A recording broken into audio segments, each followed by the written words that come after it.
Guys, one of the things that I am personally obsessed with is learning from the experience of others who have been there, who have done that, who might be a few levels above where I'm at and or where I want to go. And today's guest is one of those people in the roofing and construction industry that I think we'll get a lot of value from. Dan Young is the owner of Young Construction of Northern Iowa. They've got 3 or 4 locations in Northern Iowa and Minnesota.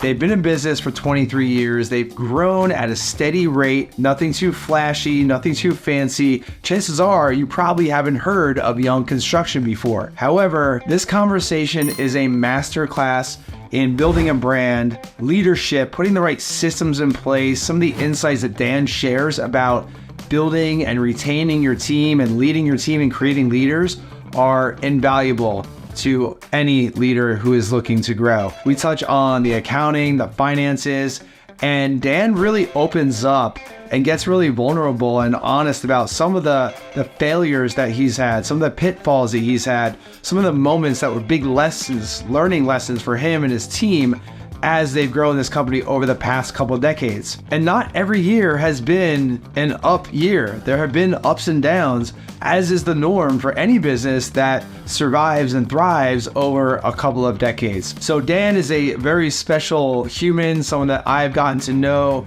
really well over the past few years. We first met at some of the industry conferences and events. We've been working together for 3 or 4 years now. I've been out there to Iowa to work with their team and to hang out with their family and have a good steak dinner there in Northern Iowa. And we've broken bread and had many meals together at different events. So Dan's an amazing person, awesome leader, extraordinary business owner, and someone that people of any level can learn from, especially those who are in their first 5 or 10 years of business and really looking to put all of the pieces in place to make everything happen, to create that business that you dreamed of when you first started. There's no magic to it. So if you're looking for magic, you can, tune out and go to another podcast, go to another YouTube video. There's no magic here. This is the stuff that builds businesses that Dan shares with us today. So with that being said, tune in, take some notes, and enjoy this episode with my friend, Dan Young.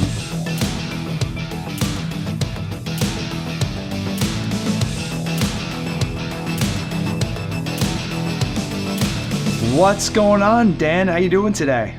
How you doing, my friend? I haven't seen you in a while. Yeah, it's been a minute. Last summer, I was out there at that cool office that you have there. Well-branded office with orange and black all over the place. So it's good to catch up. Yeah, we opened another one. Well, we're opening another one. It's we just finished it. The outside of the building's completely done. It's identical to this one. It's in Albert Lee. Nice location, right on a main strip. That's our next spot. That'll be number 3 for buildings. So 3 buildings, awesome. 3 buildings, yeah. Looking forward to digging into a little bit of that. And I wanted to have you on, Dan. Obviously, we've developed a good friendship, a good working relationship over the past several years, probably 5 years or so. And you're one of the most branded and marketing-minded roofing company owners that I know. So, and you've got a great story, you've got a great heart, you've got a great mission, and I just wanted to get on and kind of give you the spotlight to share some of that. So for those people who don't know Dan Young, Young Construction, give us an overview. Well, we're a company that's been in business for 22 years, 23 years actually. And that we've been branded as this company. And one of the things that was interesting for us is we started with retail, and those of you that do storm restoration, you know what I mean. It's I didn't know anything about the storm side, and I used to think about that, like, okay, am I missing out on something? And now, nowadays we're probably 80% storm restoration, 20% the other retail way. But during the last 22 years, one of the main things I figured out was that you got to build a brand. And I truly believe that will guide you through when things slow down or maybe you don't, we don't chase outside our area. I have no desire to, maybe a couple of hours we'll go, but other than that, we like to stick around our area and utilize the name brand, use like branding. And it's one of the things that that I always found with Joseph when I first met him was, and I recommend you all the time. Very kind words, by the way, but I do that because I think that if you're going to spend money and you just had somebody was spending 10%, was it, of their revenue? Yes, the post I made the other day, yes. And I'm a big fan of spending a large percent. I am. I have no problem with that. But not when you're starting out and you can't afford it. And branding is going to take you time. Joseph talks about this all the time. To get where we're at with branding, you're not going to do this in a short amount of time. You got to look at this in a long stretch. It's like putting a radio ad out or whatever back in the day and thinking that, I'm going to get all these customers. It doesn't work that way. It takes a long time to brand. And hey guys, real quick, just want to jump in here and give some clarity to what Dan is talking about. Here at Contractor Dynamics, we are a marketing training company.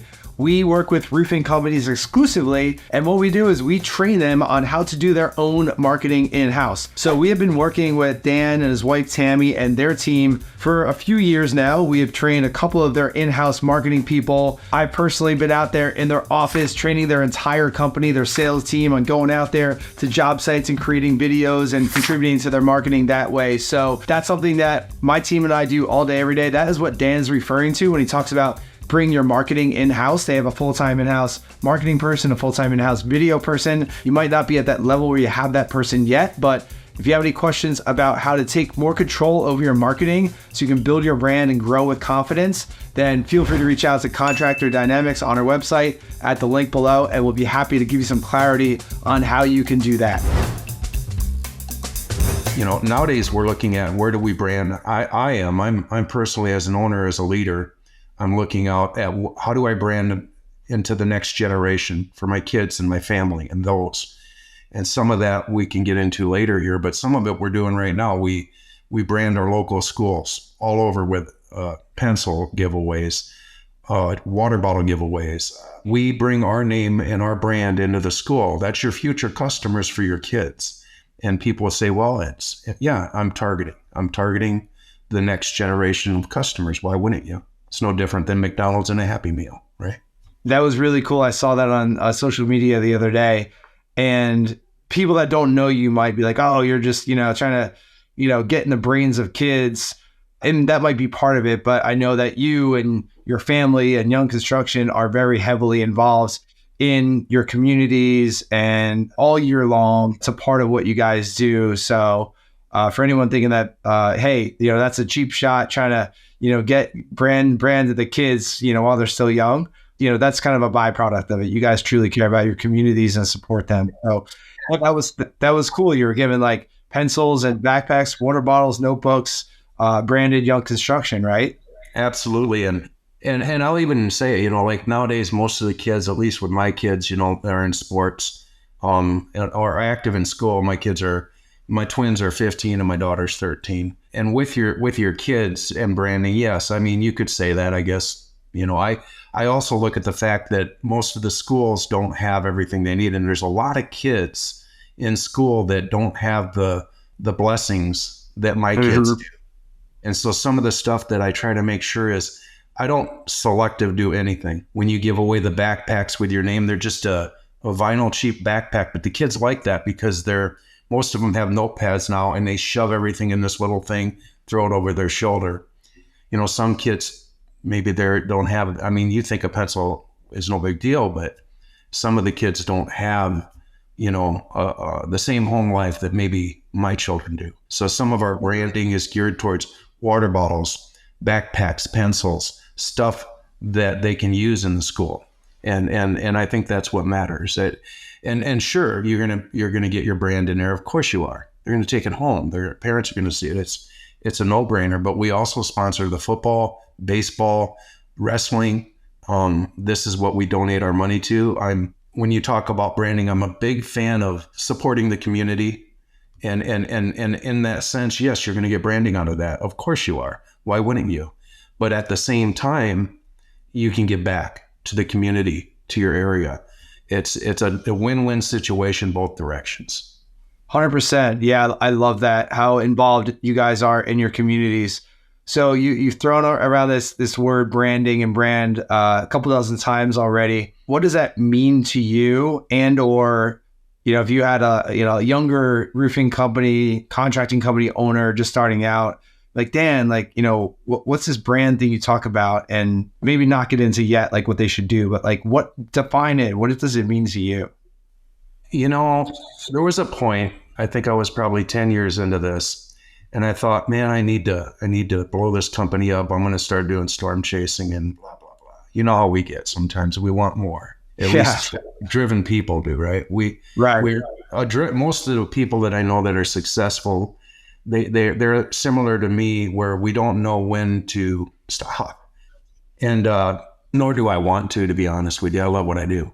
So, but when you're talking about branding, I often hear this, and I'm going to speak about this at one of the conferences. I often hear that, our industry is recession proof because of storm restoration, and it's just not true. And I wish more people would talk about this. Maybe I'll give you that you can get work if you want to drive 6 hours or fly to another state or see the next hurricane. Of course, that's a different system. But if you want to stick around home, if you have family and kids, and you want to be with them and have somewhat of a life, I think that, you talk about it often, 5 Mile Famous. I mean, you're going to create a circle and you're going to do your marketing, and it's going to take time to get your name out. And if you consistently do that on all the right platforms, it's not just one thing. A few years down the road, you'll see benefits of what we're talking about here. And that's why I wanted to do this podcast with Joseph. That's one of the things that we're both very passionate about.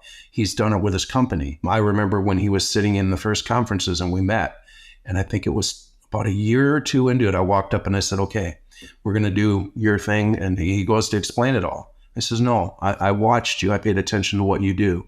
I'm good. Just whatever it is. Here's my in-house marketing. And that, I will touch on that for Joseph here. We brought everything in-house, and I mean everything. Everything we do, I slowly brought in-house, meaning we do have some outside companies that handle our technical stuff and things like that, but we have in-house marketing 100%. I have a videographer that sets this stuff up.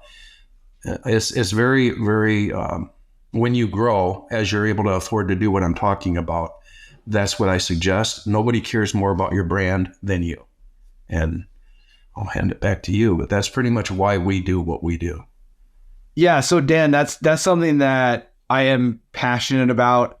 We built a business around it, which is, training companies on how to do it themselves in-house, maybe not necessarily 100%, but a majority of it, because yes, there are technical aspects, things that you probably shouldn't do in-house.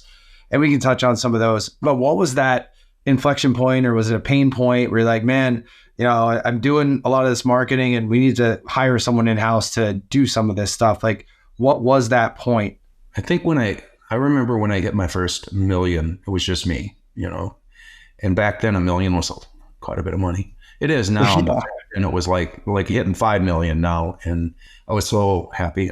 But then I realized, I was still focused on building this brand that I wanted. And my wife used to be in radio. And so, I think about 10 years ago, she came into the company, and we used to, before the internet and all this was huge like it is now, we would use radio and that type of newspaper and that type of marketing, which we still do. But I will say that, nowadays, most of it is right here, what we're doing today. And when you're trying to build that brand, when you're working towards that goal, it's the biggest thing is you're not going to be able to afford a lot of the things. And I get it. And I do want to point that out, because when I read that thing about, I thought it was a 10% that you brought up that somebody was spending. And I thought to myself, 10%, you could do quite a bit in-house. We do outside services. We do have outside services, because some stuff, your marketing person needs to be marketing your brand. You still are going to have to hire people that handle the technical side, the side that tells you how many hits you're getting on an ad, how many ads are the ads to be playing. There's another part to that, and those people, to be honest, I've changed that at least once a year sometimes. Because if it's not producing, then I'll make a change. Well, yeah, and the only way that you're able to tell if it's not producing is by having an understanding of marketing and having someone in house that does understand how to look at the reports and say, "Hey, this is not working. Like we're not getting the return that we want." So the only way to understand that is to really like know some of it. And just to jump in there to give you guys some context on Dan's mentioned this a couple times. I wrote a post on my social media the other day, and it was after. And I do this. I try to do this a lot because I try to like paint the picture and just kind of get people. I'm so focused on education, right? So I met with this roofing company owner. They're about a $1.5–2 million a year company, spending like Dan said over 10% on marketing, on Google ads and some radio station thing, and just not getting results to the point where it's really like putting a squeeze on their business, on their financials, on their cash flow. They're just getting like a abysmal return. And so, yeah, like that's not, maybe it's not their fault. Maybe it's not the marketing agency's fault. It's just like this, they don't know what they don't know. So, they came across us, we had a conversation, and what ultimately we're going to help them with is like training their, basically the wife of the husband and wife business on how to do some of this themselves. And they're going to save a lot of money and ideally get better results because they are building that brand. So when Dan talks about like as a small company, yeah, it might be attractive to do Google ads and SEO and all these things that you might see young construction doing, but you got to be careful that, if you are putting that money out, then you know quickly, like, is it working? Is it not? Because that can bury you. And that could be tough. So be careful. Yes. A good company will have in my opinion, eventually when you reach the point, we'll have a in-house marketing. For us, we were one of the first people to implement a videographer. I see that a lot more companies are doing that now. I was one of the first, in my opinion, that I seen the benefit of it. Those are two separate positions, in my opinion, by the way. I don't think you should hire a videographer to do your marketing, and I don't think you should hire a marketing person to do your videography. I truly believe that's critical. Now, when you get to that point, but let's touch on that guy, because I remember being that guy, that 1 to 2 million. When you're doing an ad and you're sitting down, don't just come up with an idea all the time and spend that money. Sit down with the people, the leaders in your company, and in a room and hammer out where you're going to go and what you're targeting. And Joseph will guide this a lot, but what am I going to spend? What's my ad spend on Google? What's my ad spend on newspaper? What's my ad spend? And I still do newspaper. I mean, there's people that still, most of it's online now, but you need to know where you're earmarking your money months before you spend that ad. And I still do that. Every year we look at where we were and we project where we want to be, and we kind of have an idea. Now, just so you know, during that time, I'll come up with something that I think is kind of cool, and I'll throw a Pink Panther in the pool, or I'll give away beach towels to the pools. I did that this year.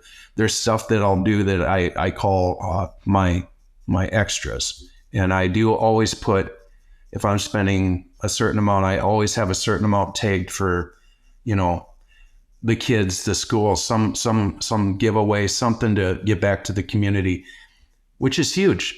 I truly believe if you give back as a company, you're going to get more shares and likes out of that than any of your ads. And sometimes that's going to be that's another one that I think don't get talked about a lot, Joseph. Sometimes we forget. If I do something with the Humane Society, as an example, and let's say I'm going to give them, donate some money for dog food, or like and share, and we will donate $100 to your favorite charity and whatnot. There's 6 different charities, and now I shared my information with the 6 different charities. Those charities and all the people that are connected with them now shared your information. So what you're really doing there when you do stuff like this is you're covering so much more ground on the internet and in social media, because you're basically using what your giveaway would have been anyway, and something that you care about, and you have other people that are doing it. And that's why you'll see a lot of ours like and share your favorite charity, and we will give them $100 towards what you care about. And you essentially, the $1,000 you spent went 5 times further in marketing. Absolutely. Yeah. And that, you do it because intrinsically, like, you guys like doing that. And then again, you're getting business as a byproduct of that.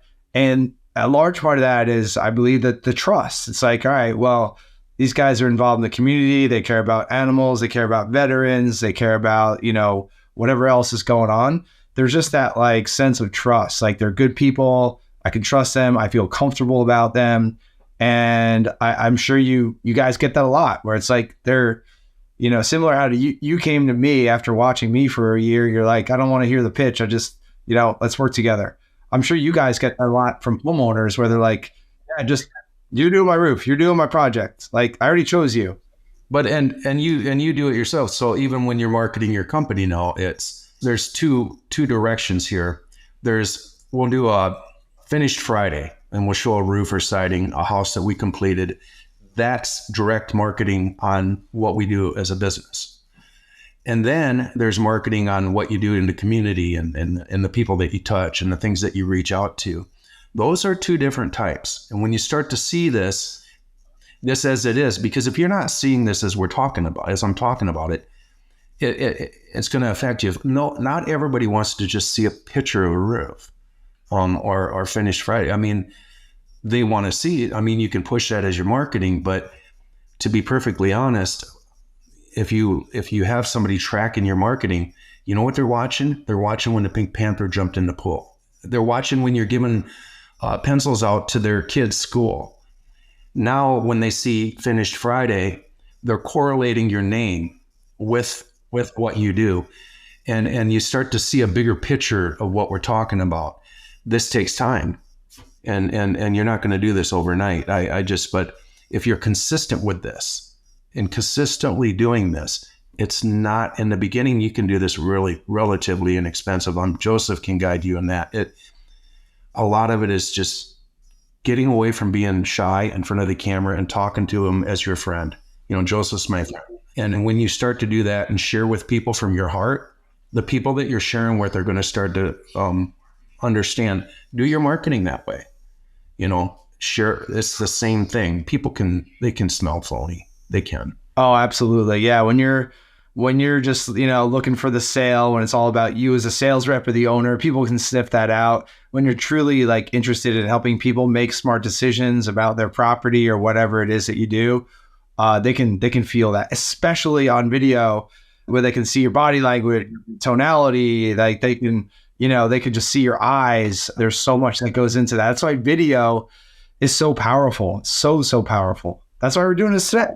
I just seen one where it was a video of a guy, and I'll leave the company name. They came out screaming, like, we're the ones, and if you have a storm, we're gonna, how many of those I see when it happens. And the hurricane, it didn't even hit yet, or if it did, I think it fizzled out yet. But it's interesting because you could have done much better, in my opinion, as soon as I saw it, to say, hey, we understand at this time that you guys got a lot more to think about than, a storm tearing your roof off.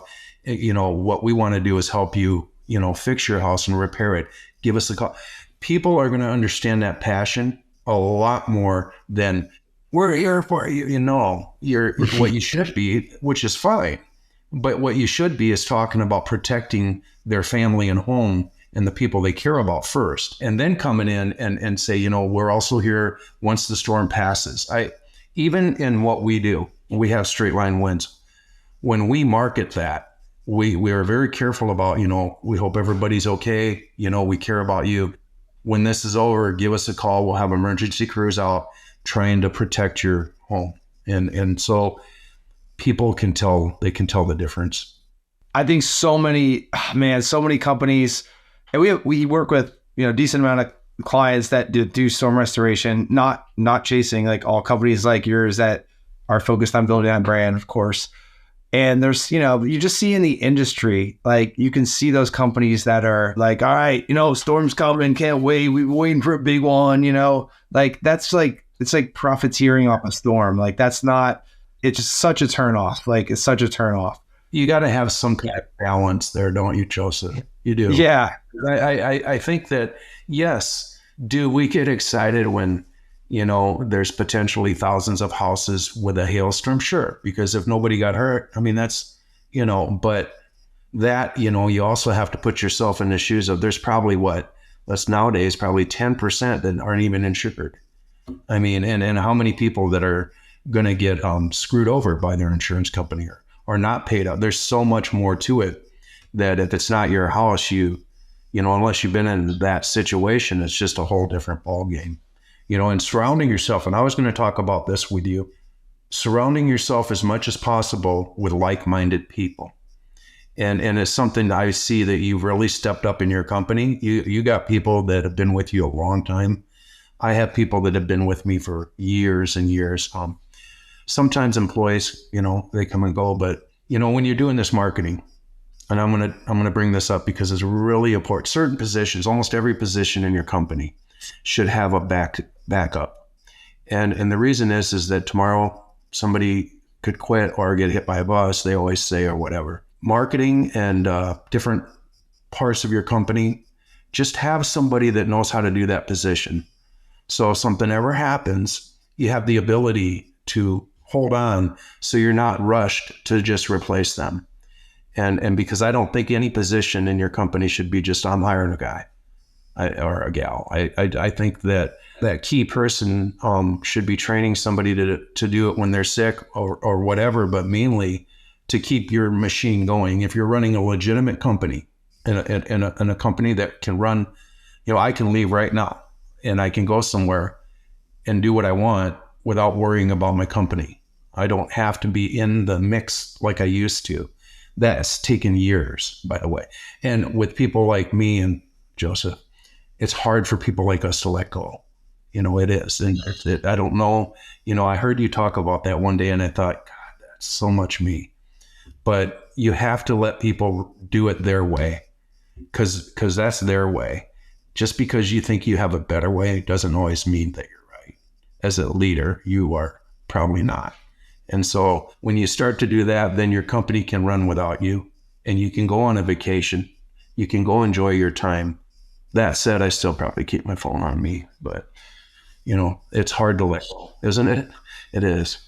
It is, but yeah, it's going to be a whole other episode. But, when you hire by core values and you have that common vision and you have role clarity and you have good communication in your organization, then when you have those right people, then you realize that if you're not letting go, then you're actually holding them back from growing because they're not going to be learning how to lead or learning new skill sets and learning how to solve problems. And that's why you see so many companies that are so owner dependent is because they don't let go. And, whether it's they don't have the right people or whatever it might be, ego, just, they don't believe they can. But their companies are never able to grow beyond their own personal ceiling of hustle. That's so true. I have so many people. My production coordinator worked for me for 5 years. This year, I think she'll hit 2 million in sales. I thought, well, it was a hard position to replace, by the way, just so you know. But they're the same values that we have. Most of the people that Joseph has met in my company, Angelica actually is transitioning into business development now. And it's a new position that we created.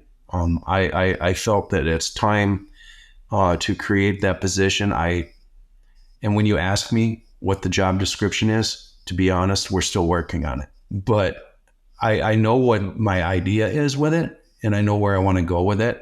I want to develop business prior to a storm, prior to them needing the service. And so to be able to do that, I can't kind of do it. I have to create this position to do that. Otherwise, you have a sales guy that's trying to do something that's really not their job. And so, yep, it's with this new position, me and Angelica and my wife and the key people in our company sat down and we're coming up with the job description and what they're going to do. I bought a new vehicle for this. It's the growth. We're kind of doing almost a franchise system with ours now, where all our locations are same colors, same building, it's a repeat process because it's working.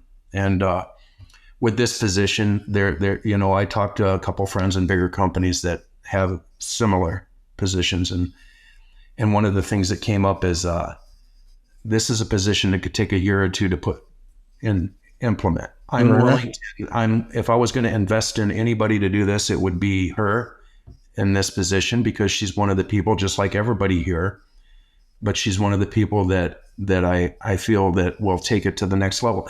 And if I don't do this with the people that work for us, the people that are part of us, they'll go somewhere else.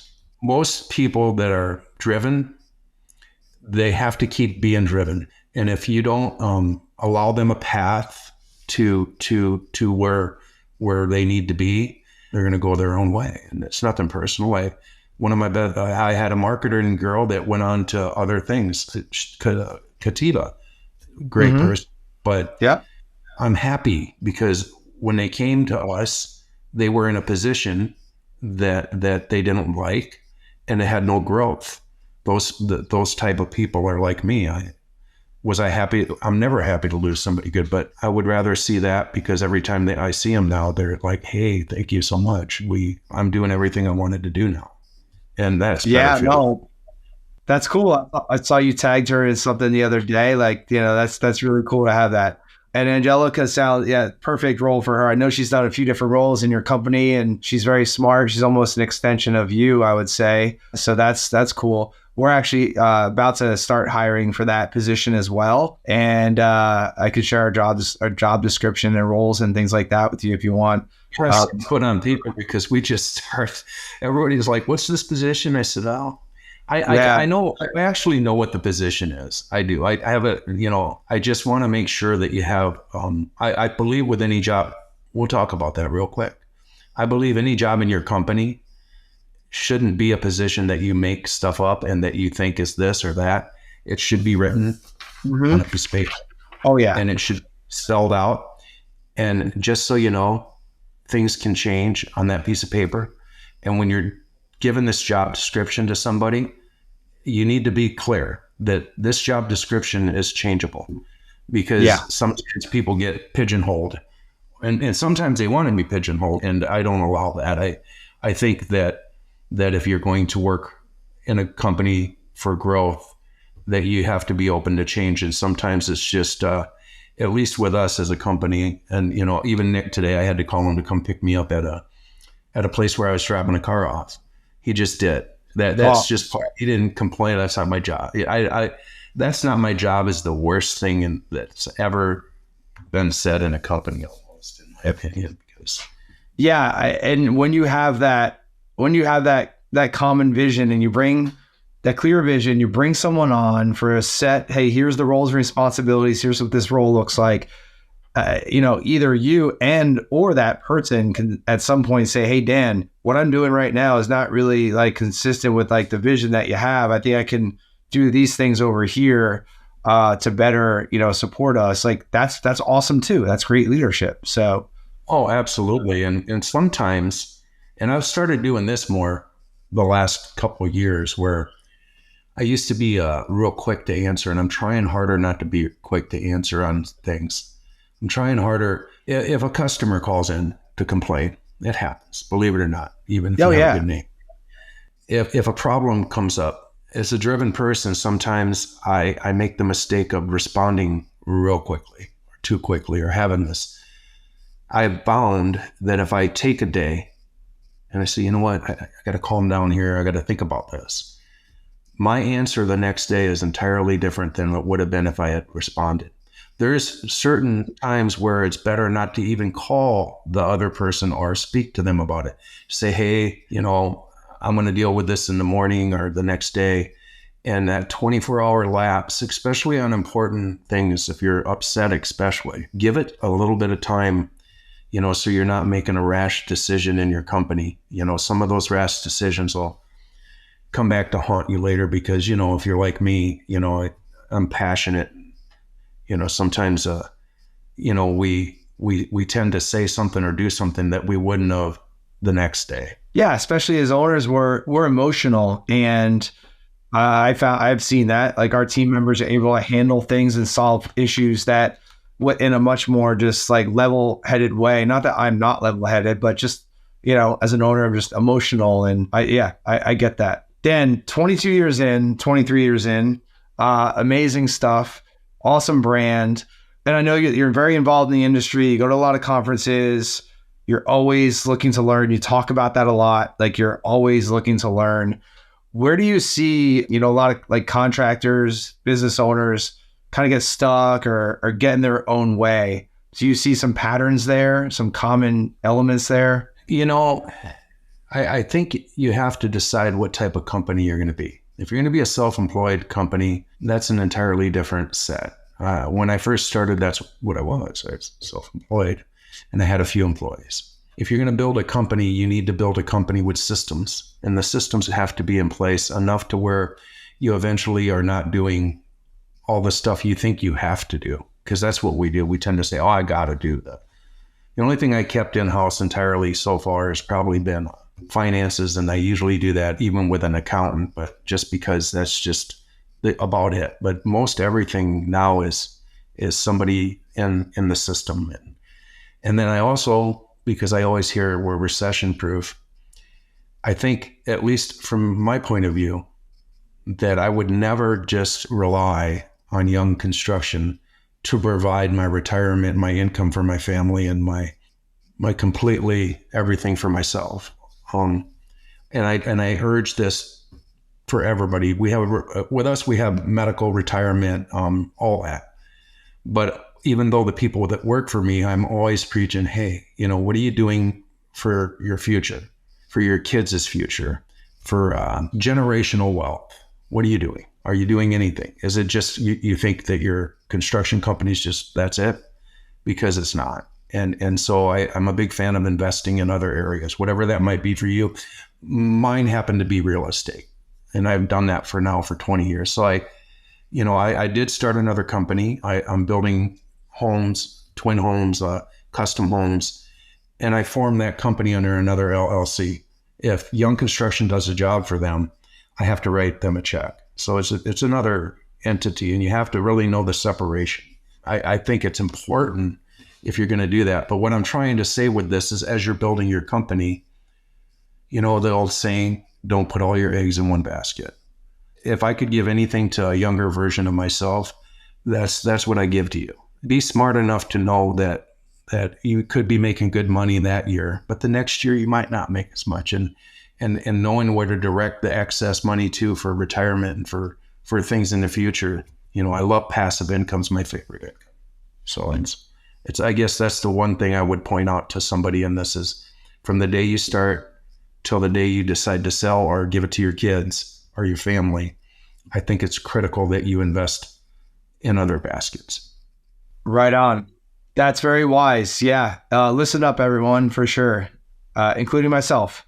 So, and you mentioned that, you kind of alluded to that. You might have a great year this year. Don't be tempted to go out and buy that big truck, buy the boat, buy the house, basically thinking like, hey, every year is going to be like this year. And we're going to grow by 50% every year. And I'm going to be making this much money. And there are ups and downs, right? Some of the best lessons I've ever learned were some of the bigger companies. I'm friends with I'll leave him nameless, but I'm friends with a guy that he has a huge, he's so part of it. But one of the biggest lessons I got from him was scaling up and scaling down. And nobody wants to look at scaling down. Let's say we're at 20 million this year. We don't want to look at going back down to 10, right? You're never going to do that. Never going to happen. But the issue is, in my opinion, you have to be able to do that. And if you want to, unless you want to chase all over the United States, or there's different, I won't 100%. If you don't agree with it, great. I understand. But I have found that if you go to a certain amount, say 20 million, we'll use that as any number. And then you were going to go back down. This works for 1 million to 5 million. And let's say you hit 5 million, you want to go down to then you find next year you're going to go down to 3 million. Both are very important. It's almost more important, in my opinion, to be able to scale down than it is to scale up. Because what I mean by that is that, did you take on so much more debt, so much more expenses, so much more people that you're unwilling or unable to scale back down to the lower number? You should always keep that in mind. It's the biggest mistake I see. I see companies that, And they'll go to a conference. I've done this for a long time. I've been going for many, many years. And 1 year they're at $60 million. 2 years later, I don't see them. They scale down, way down. So it's what I'm trying to say is that keep your expenses in line with where you're able to. Let's say, Colorado, prime example, 6 years or 5 years, they had no storms. This year they're, oh, look at us. But during that 5 years, you know how many companies didn't make it? Mm-hmm. And the companies that did, just so you know, one of my friends is there, they knew how to scale down. They scaled down and they waited it out. And I think that it's critical that you learn how to do that in this industry. It really is.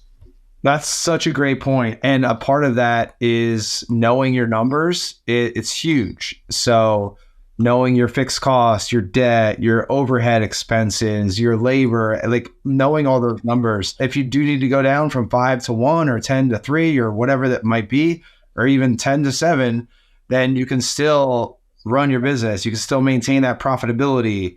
Your family is not impacted, things like that. Well, and you and I both know in this industry, it's the one thing that nobody talks about.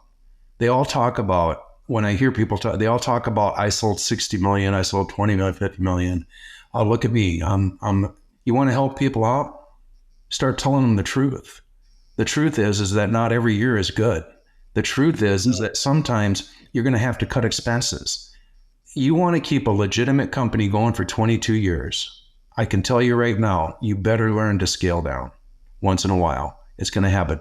Maybe I'm not that guy. I mean, I suppose there's somebody out there right now that's going to say, well, I just did 80 million. I'm going to do 100 million next year. Okay, then you're different than me. But from somebody that's done this a long time and I'm trying to help somebody that's new, I want them to be aware of this part because I had it happen. I had it happen at 5 million.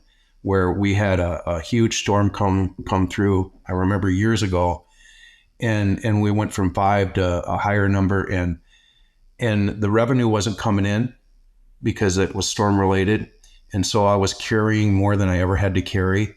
And I tell you this because it's what happened to me. It's the hard lesson I learned, and so I positioned myself to where I know there's certain amounts of money that I won't do.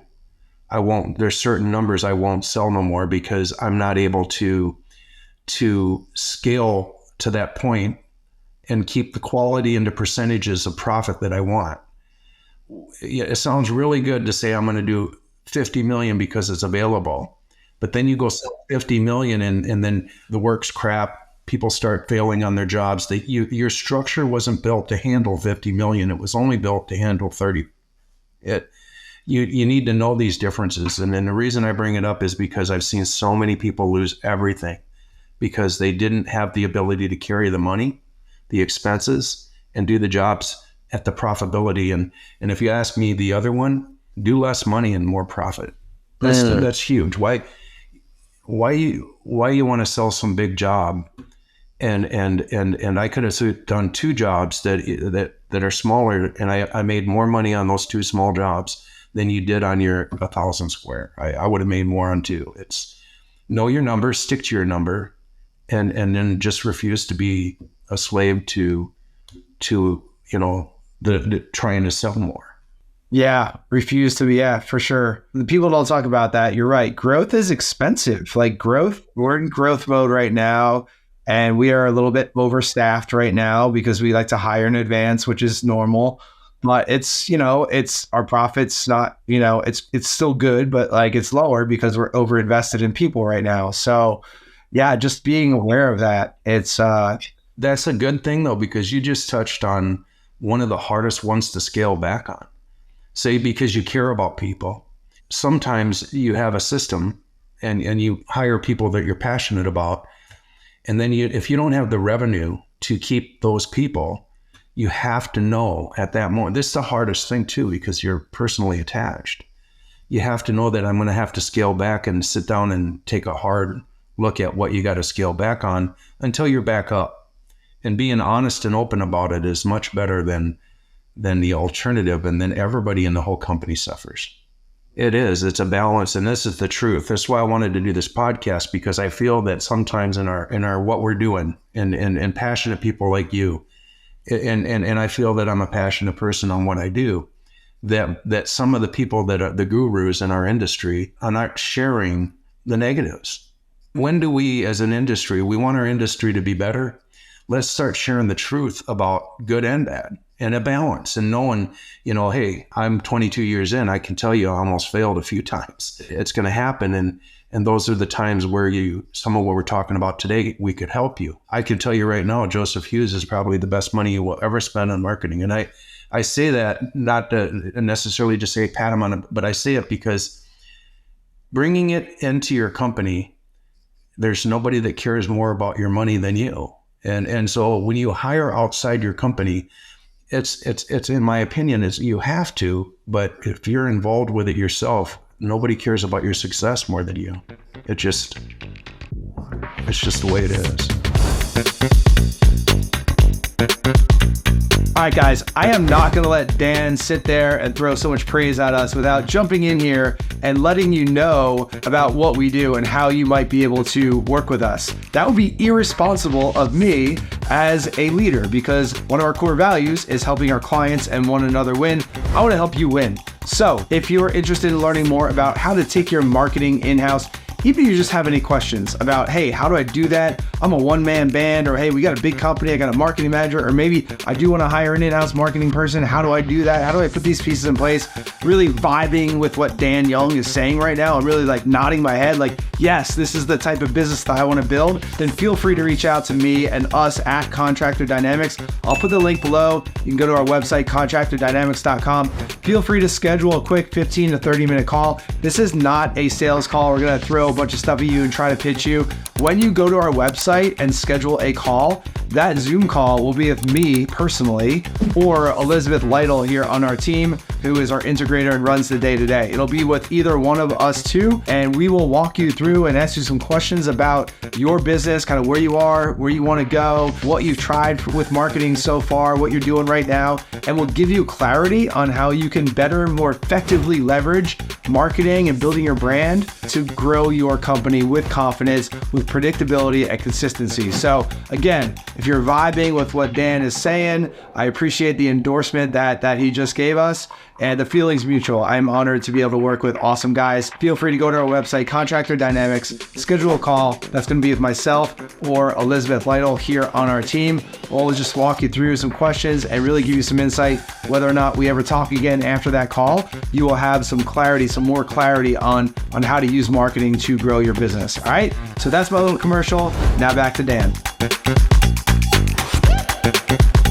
Appreciate that, Dan. Yeah, I mean, we have marketing consultants that we work with, and we speak with them multiple times every week. Like, we are actively working with them, and that's a key aspect of that. But yeah, like, you're so right with that fact that we're always, especially on social media, right? It's the highlight reel. It's, everyone's talking about the new truck and growing and all that, and I still, I get messages sometimes. Like I most days I send out like happy birthday text messages and DMs, because Facebook shows you whose birthday it is, right? So I'll send a few, and I got one today, and I get these kind of regularly. This guy reached out to, he's like, hey, looks like you're killing it, looks like you're crushing it, looks like you're growing, I see you growing, like, and that's great. I do appreciate that, but I also, there's a part of me that's like, yeah, that's like the social media end of it.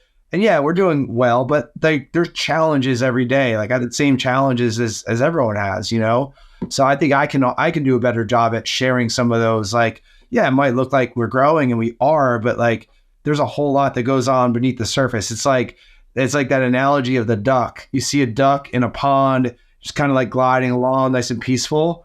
But under the water, it's freaking paddling like crazy to make it, to make it go that way. So I think we could all do a better job at, sharing some of that. I think, like, you're talking about that, but the thing is that when I go to the conferences, and I love going, because I get to meet my friends, hang out with them, go to dinner. Me and Joseph will go to dinner. I know a lot of people in the industry. Some of my best friends I go to baseball games, football games. We hang out. So when winter comes for me in Iowa, it slows down Iowa, Minnesota. And so I'm able to do more, but you got to understand, and I just keep thinking, what can I give back to the industry at this point, to the people that are starting out, and the ones that are from, let's say, from 0 to 5 million, 5 million to 10 million. Those people, the biggest thing you can give to them is to share how you got out of a situation, rather than, hey, yeah, I just sold another 10 million. They don't. Maybe they need help with what they're doing with their marketing, what they're doing with their finances, their numbers, figuring out your profitability on a job. One of my favorite ones I had learned in a very, very early, what does it cost to put the key in the door and open it? And really, truly do that twice a year. I'm actually due. So I'm going to be hard on myself and do it again. So I try to do this twice a year. I don't mean like your sales. I mean, what does it cost if you made no money that month to put the key in the door and open it, and knowing that number, and then divide that by 12, and that's your year. That's what you got to generate before you have a penny. Those numbers are critical. You got to know those, because when you say somebody was spending 10%, it's interesting to me, because the first thing I thought was, do they know? Did they know they were spending 10%? And if they did, are they sure it wasn't 20%? Because for me, when I put the key in the door every now and then, once every 6 months, what is my expenses? And what I mean, like your truck, your building, how much does it cost? Your insurance, your work comp, all that per month, where I have the essentials that you have to have for that company. So if you're doing 5 million, what is it? And that's going to tell you real quickly what you need to generate to even break even. It's sometimes we forget those numbers. We just keep going this direction. So now if I wanted to scale anyway, how am I going to scale when I don't even know what I need to put the key in the door? Yeah. I love that. It's really interesting, because, and sometimes when you do it, you're like, what it does for me is it tells me that, hey, I'm going to pay off these 2 trucks next year and that trailer. And so I can buy a new vehicle and keep my number at a certain level where I'm not opening the door and spending the same amount. So I have a rule about that too, to where if you're getting equipment or buying trucks, or as if you're like us when growth, before you buy the new one, trying to take care of the other ones, so your opening the door cost is relatively where you need it to be. I like that. Yeah, and those expenses, they creep up, because it's like, oh, this thing's $1,000 a month. This thing's $3,000 a month. I want to hire this consultant. It's a couple grand a month, and it does add up. So yeah, you mentioned that company again spending 10%. I have a feeling they didn't know the monthly number until we went through it in our Zoom meeting, and I added it up, and I said, hey, you're spending 13 grand a month that you told me about. There might be more, like you said. And I bet you're right. And I bet if they see this video, and I mean it will, because I care, I bet if they see this video and they go into their books and take a deeper look, that the number's higher. And it's good to know that. It's depressing when you first know it. Yes. But if you don't know it, then you're not helping yourself. The biggest thing to help yourself is that feeling you get with, oh my God, it's costing me $100,000 to open my door a month. And you'd be surprised how quickly that number escalates. Interestingly enough, how quickly you can adjust that number. There's a lot of expenses you can quickly change. I've literally went through there before and said, we don't really need to do this, and this. And there's $1,000 a month. And I think that if that $10,000 a month right there is a good start at having another solid employee or whatever, it's where your revenue is going, is critical. During COVID is a prime example. I ended up buying, right before COVID, 6 new trucks, and then COVID hit. And I said to everybody, I said, you know what? We're gonna make do through this COVID thing, and we'll get some trucks when it goes over. So I waited a year. Now we're I don't know if it changed much though, still out there. But it's knowing your number on what's going out, your expenses. Yeah. We've talked about a few big pillars, Dan, just kind of like zoom out a little bit on this discussion. Marketing, we've talked about leadership, and we're talking about the finances. We talk about that a lot internally at Contractor Dynamics. Like those are three big pillars of every business. Of course, yeah, there's more, sales, operations, but those three things are things that I think a lot of roofing and contracting companies, our audience, does not focus enough on: marketing, leadership in your systems and structure, and your numbers. And I think if we intentionally focus on those things on a consistent basis, then we build stronger companies like Yellow Construction has here. So it seems like you've done a good job at that. I'm blessed with a lot of good people. I really am. And I'll even go further. It doesn't mean everything's perfect all the time. I still mess up, and I still overreact. As I guess it's just part of everybody. In running a company, we have people come and go. Sometimes they leave bad, sometimes they leave good. It's running a business, and I think that one of the things I decided to do the last couple of years is be a little more blunt about the truth of it. I feel that there's so much sugarcoating sometimes in our industry of the next guru or the next thing, and I think we need more real authenticity and real, in that area of what's good and what's bad in a company. That not everything is always good, not everything's always bad, but I learn more from the mistakes that I make, especially the financial ones, than I've ever learned from any of the good ones. You will always learn more from that than anything. Oh yeah, absolutely. What is it, Dan, that I know you're 23 years in, so this might not apply to everyone, especially if you're just starting out, what you're doing on a daily basis in your business, on your business, that sort of thing. But I think a lot of business owners have this, and myself included, you start out your business, you want some level of freedom, you want control, you want to be able to step away, go on vacations, not work 100 hours a week, that sort of thing.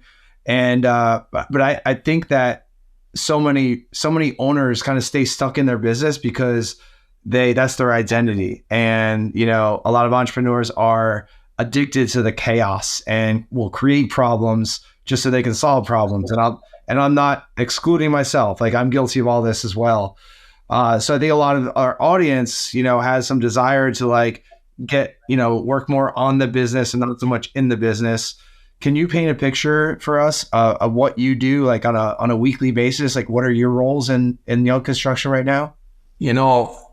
I never know. I've always had stuff on the side going on at all times. It's just part of my make. But when I started realizing that I was building a good team, and that the people that work with us, when things were not everything comes to me anymore, I have some really solid people that I find out something happened later and they solved it.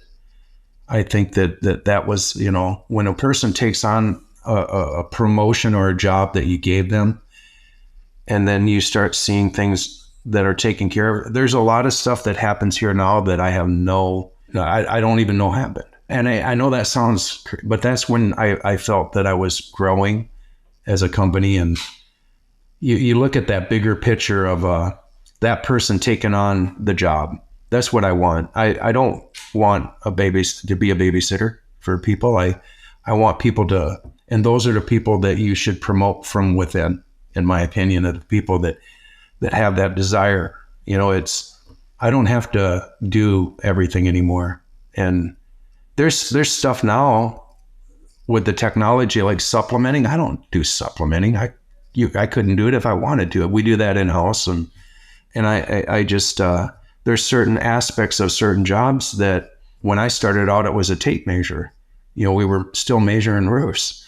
Now everything's, done with satellites. And I think that you have to be willing. However, I will add this: be willing to adopt every new technology that helps you business grow. And if I was going to conferences, if I was new coming into conferences, I used to try to write everything down.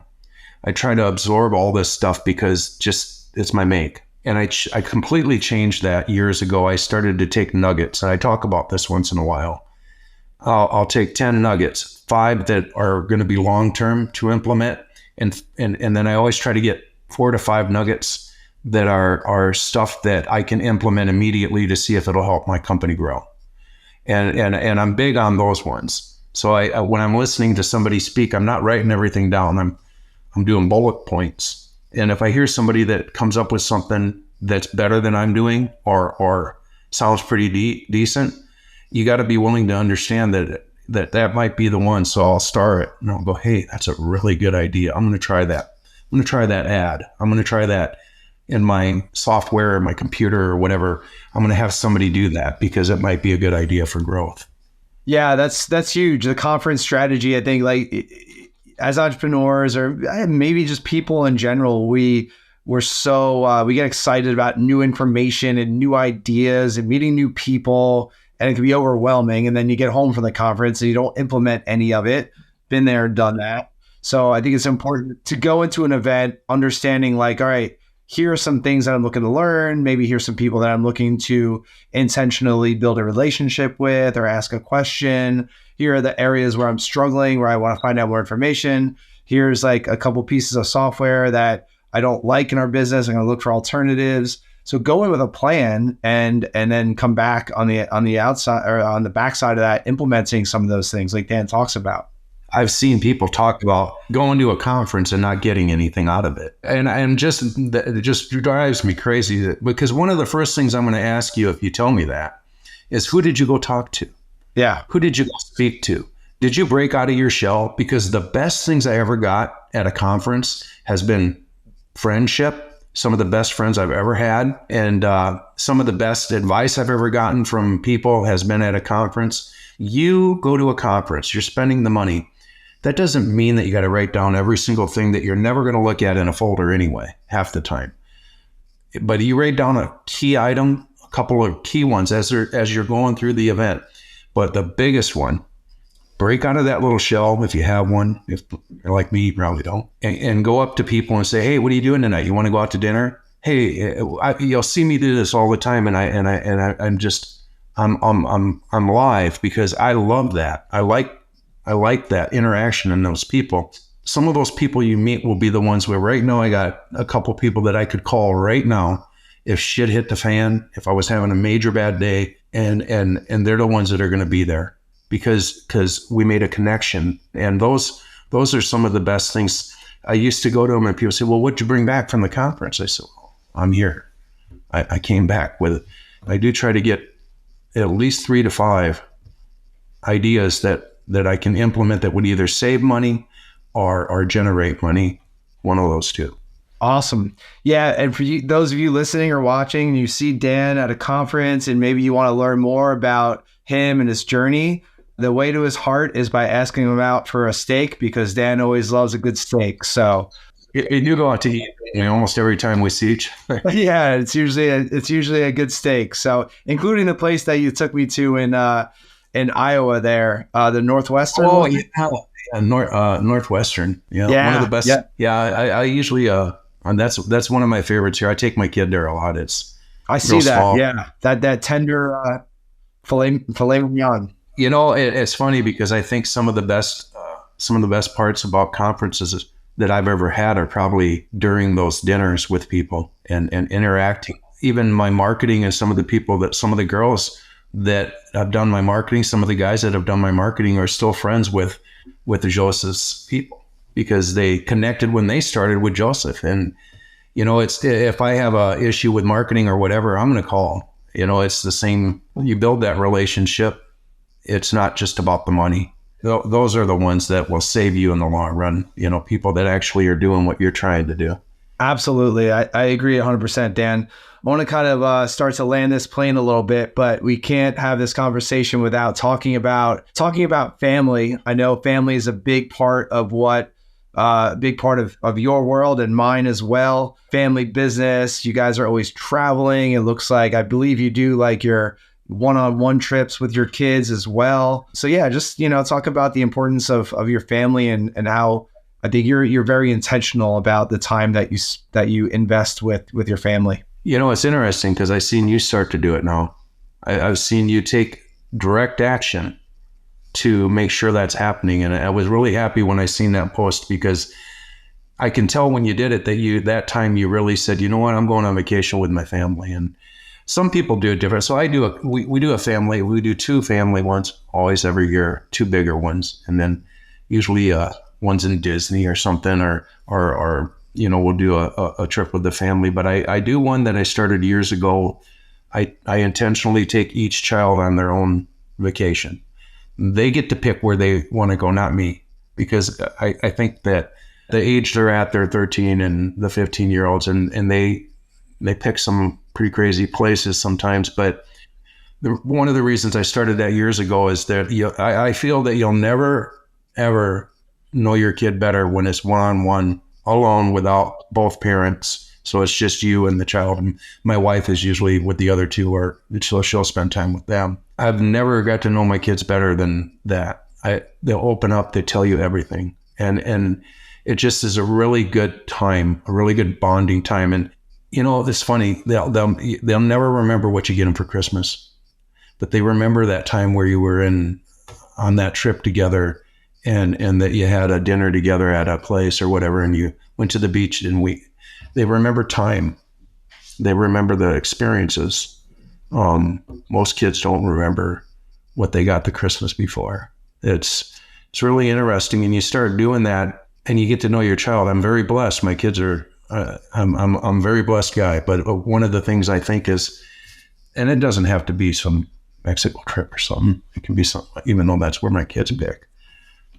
But that's probably one of the best things I've done in family is one-on-one. Cool. Yeah, that's awesome. And Dan, you've definitely inspired me to do more of that with my kids. And that's one of my primary, I would say my biggest personal goal for this year, 2023, is to be more intentional with the time that I spend with those, in my circle, family, certainly included. So yeah, one-on-one time is awesome. You only have so many years with them until they're out on their own. So our kids are 8 and 11. And it's like, man, we only have, a few more summers left until they're kind of out on their own. So I want to maximize that. And they look forward to, like, this the year before, like they're already looking forward. They're telling me, oh, hey, what if we went here? And I'm like, it's up to you. It's usually 4 or 5 days, and there's no other kid there. It's just me and the one. So that's 3 trips. I get to go on 3, which is a bonus for me, but that's the perfect age, by the way, just so you know. They'll never forget that.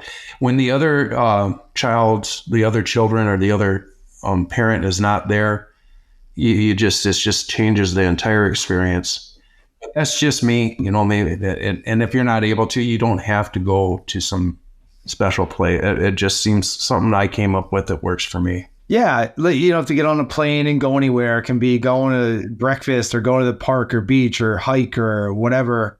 This past weekend, I was with my son. Like, he had a soccer tournament, and it was just he and I the whole weekend, and that was great. Like, good one-on-one time. We're driving all over New Jersey, so hours and hours in the car, and just great time. So I love that part because sometimes it's just a football game. We'll go to a football game, baseball game. It's a one-on-one. We'll go pick one of our favorite teams, and that's what we do. Absolutely. Awesome. Dan, anything, this has been great. I mean, we can go on for hours, of course. Thanks so much for sharing your experience and your insights and your wisdom and your passion. Anything else you want to make sure you touch on before we wrap up? I'm good. I just, if you're out there, I'm going to be out at a couple of the conferences. One of them I'm speaking at. If you ever want, just come up, hang out. We'll go. I'm willing to share anything because I think that there needs to be more of that with no hidden agenda. One of the biggest things in our industry is, everybody has an idea for, $1,000 I get. Look, you ever need to ask a question, it's free. Just give me a call. Just come up and talk to me. If you're at the events, just go up to Joseph, say, hey, how you doing? 90% of this industry needs to reach out to each other more for no cost.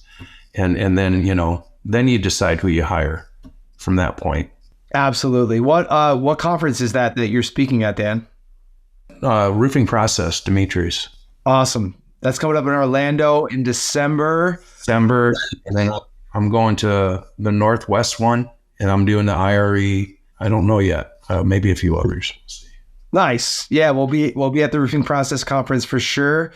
And I remember that conference last year in Orlando. I remember seeing you in the hallway talking with a bunch of people, younger business owners. Just, like Dan really lives it. So feel free to reach out to Dan. Check out Young Construction of Northern Iowa online. Check out Dan Young on, I think Facebook is probably your most active social media profile there. Okay, cool. And you can reach me on Messenger if you don't have me. Just go to our Facebook. You can find me. Awesome. I get a lot of messages. Most of mine come through. We're very active in social. Awesome. All right, Dan. Well, thanks so much. I appreciate it. This has been a couple years in the making in terms of getting us on here to have this conversation. So thank you so much, and look forward to seeing you at the upcoming events. Thank you. I appreciate everything you do, man. All right, guys, there you have it. How about that? Dan is, I think you could feel it, right? A passionate, genuine human being who truly loves life, loves business, loves his family, truly wants to help. So if you do have any questions about, something that you like Dan to dig in further, well, like you said, catch him at one of the industry conferences, reach out to him through their website, go hunt him down on Facebook and send him a DM. He is a great guy. He loves to help. He loves to pay it forward. So hope you guys got a lot of value out of this. I truly do. If you could be so kind as to share it out, maybe take a screenshot, put it on your social media, share it on Facebook or Instagram or wherever, LinkedIn, so we can get some more people that can not just follow and subscribe to Contractor Dynamics, although that's always nice, but more people who can really learn from awesome leaders like Dan, because hey, life is too short to go through and make all the mistakes that we need to make on our own. I am a huge fan of leveraging the experience, the insights of others so that we can maybe shorten some of that learning curve, minimize, never eliminate those mistakes, and really achieve, that growth that we really want to be, do, and have whatever it is that we dream of being, doing, and having. So thank you guys so much. Have an amazing day. Make sure you subscribe and follow our channel for more content just like this. We'll see you soon.